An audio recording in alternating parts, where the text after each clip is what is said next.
புகழின் உச்சகட்டத்தில் இருந்த சேரன் செங்குட்டுவன் தமிழகத்தில் தன் ஆதிக்கம், இமயத்தில் தன் வில்கொடி, எல்லாம் நல்லா தானே போய்கொண்டிருக்கிறது.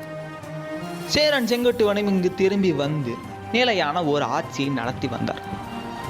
சோழனும் தனக்கு உறவினன் தான், பாண்டியனும் தன் ஆட்சிகள் தான் கொஞ்சம் நிம்மதியாக ஆண்டு வந்தார். அப்படிப்பட்ட சமயத்தில் தான் கிள்ளிவளவன் அவருக்கு எதிராக மாறினான். அதை பற்றி தான் நாம் இன்று நமது காணொலியில் காண இருக்கிறோம். தமிழ் மக்கள் அனைவருக்கும் தமிழன்பன் பிரசன்ன வெங்கடேசன் அன்பு வணக்கங்கள். இது நமது தமிழர் வரலாறு அறிவோம் வலையொலி பக்கம்.